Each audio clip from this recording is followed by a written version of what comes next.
Samantala, mas maraming bigas ang dumarating ngayon sa National Food Authority kumpara noong nakaraang taon.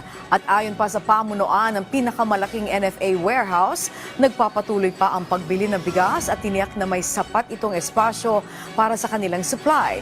Si Vel Custodio sa sentro ng balita. Sa eksklusibong panayam ng PTV sa supervisor ng NFA warehouse sa Valenzuela City na isa sa pinakamalaking NFA warehouse sa bansa, sinabi niya na sapat ang espasyo ng mga sako ng bigas sa National Food Authority warehouse ng National Capital Region, kahit na ngayong anihan season. May sapat pang space, medyo malaki pa to, mga kaya pa tong tumanggap ng sa tansya ko, nasa 80,000 to 100,000 pa itong nandito sa espasyo dito. Compared po last year, mas marami po yung ngayon na dumarating. Marami pong dumarating na bigas.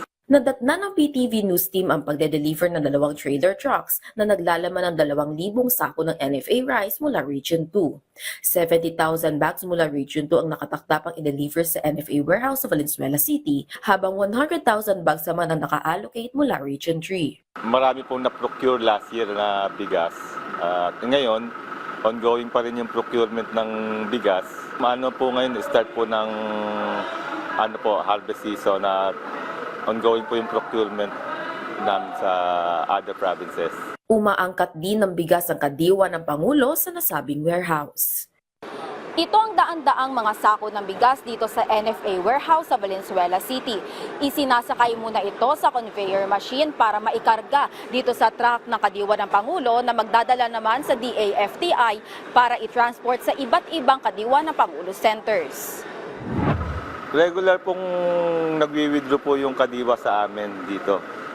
Weekly po, 800 bags, 500 to 800 bags a week ang nawi-withdraw ng kadiwa sa amin dito. Mula sa Food Terminal Incorporated, kung saan ilalagay ang mga sako ng bigas para sa kadiwa, 2 trucks ang tutungo pa sa kadiwa ng Pangulo sa Pangasinan at Aurora para mag-deliver ng NFA rice.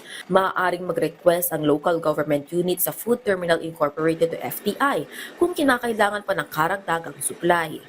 Patunay lang ang mataas sa produksyon ng bigas at regular na pag-release ng NFA rice sa kadiwa ng Pangulo na epektibo ang hakbang ng pamahalaan para sa food security.